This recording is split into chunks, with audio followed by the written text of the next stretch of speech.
امام کے الفاظ کے اعتبار سے زیارت عاشورہ پڑھیے اپنی حاجت کے لیے. اگر آپ کی کوئی حاجت ہے تو حاجت بر آور ہونے کے لیے، حاجت کے پورا ہونے کے لیے پڑھیے زیارت عاشورہ. اب لوٹا طریقہ اس کا بعض علماء نے اپنے اپنے انداز سے لکھا ہے.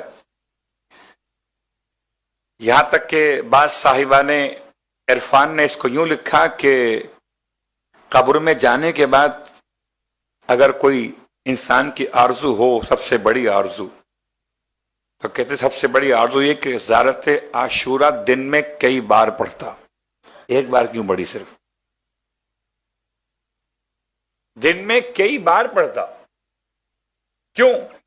کیا اس کا اجر و ثواب اتنا ہے کہ انسان اس کو دن میں کئی بار پڑھے؟ پورے معرفت کے اسباق ہیں زیارت عاشورہ کے اندر. البتہ ایک طریقہ جو ذرا سا کل اعمال عاشورہ انجام دیتے ہوئے شاید آپ نے غور کیا ہو، تو بہت دور کی بات نہیں، کل کی بات ہے.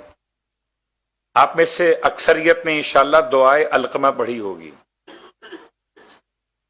دعائے علقمہ، دعائے صفوان یا دعائے ودا، تین نام اس دعا کے ہیں.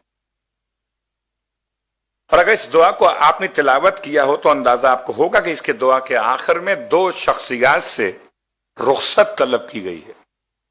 ایک مولائے کائنات علی ابن ابی طالب علیہ الصلوۃ والسلام،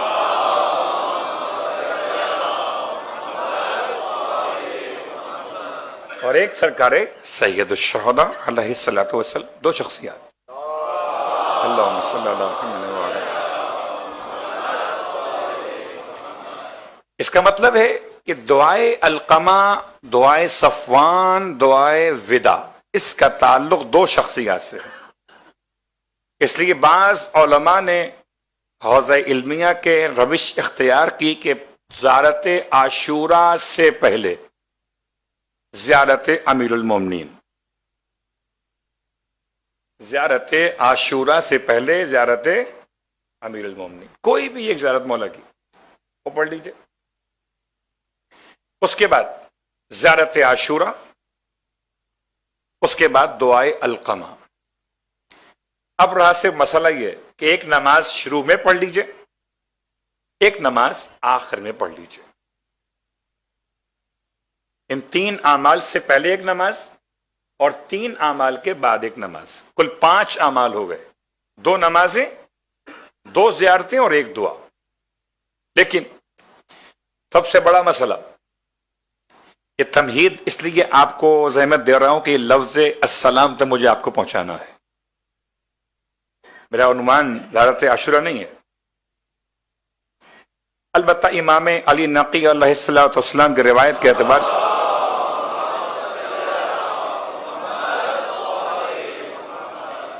زیارت عاشورہ میں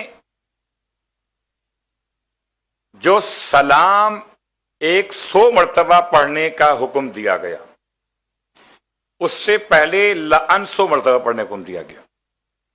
لعن ہے اللہم لعن اولا ظالم ظلم حق محمد وآل محمد وآخر تابعین لہ ولا ذالک اللہم لعن الإصابة التي جہدت الحسین وشایعت وبایعت وطابعت علی قتلہ اللہم لعنہم جمیعا. امام فرماتے ہیں اگر وقت مختصر ہو تو اللہم لعنہم جمیعاً کے جملے کی تکرار 100 مرتبہ کرو، بجائے اس پورے لائن کو پڑھنے کے. اللہم لعن اول ظالم سے لے کر اور آخر جملے تک شایات و بایات و طابات، یہ تمام کو چھوڑ کر صرف ایک جملہ، وہ کیا ہے؟ اللہم لعنہم جمیعا. اگر تم نے ایسا کیا تو تمہیں پورے جملے کی تلاوت کا ثواب مل جائے گا. اللہم لعنہم جمیعا، آسان جملہ، سب کو یاد بھی ہو سکتا ہے. کہ ترجمہ کیا ہے؟ پروردگار ان سب پر اللہم لعنہم جمیعا، ان سب پر لعنت کو نازل کر، جمیعا سب پر۔ اب اول کون، آخر کون، شایعت کون، بایعت کون، تابعت کون، کس نے بیعت کی، کس نے پھیلایا خبر کو، کس نے امام کے خلاف لشکر تیار کیے، ان سب کو کور کرتے ہوئے اللہم لعنہم جمیعا۔ بڑا آسان کام ہو گیا، سب پر ایک ساتھ لعنت بھیج دیجئے۔ چونکہ حکم معصوم ہے، ورنہ میں کہتا کہ لعنت بے شمار۔ صلوات پڑھے محمد و آل محمد، شمار کرو۔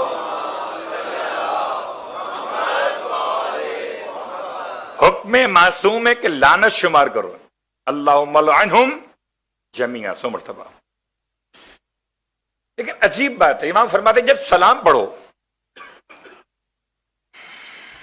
السلام علیکہ یا ابا عبداللہ وعلی الارواح التي حلت بفنائک، علیک منی سلام اللہ ابدا ما بقیت وبقی اللیل والنہار ولا جعلہ اللہ آخر الحد منی لزیارتکم، یہاں تک السلام علی الحسین وعلی علی بن الحسین وعلی اولاد الحسین وعلی صحاب الحسین۔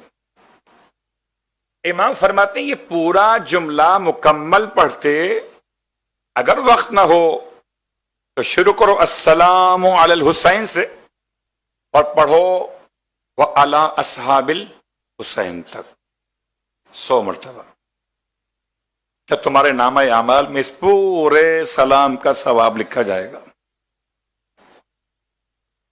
بات واضح ہو رہی ہے؟ کبھی کبھی عمل بڑا مشکل دکھائی دیتا ہے، مگر مشکل کشا کے بیٹے کا دامن تھام لو تو ہر مشکل عمل بھی آسان ہو جاتا ہے۔ صلوات پڑھ لیں محمد و آل محمد۔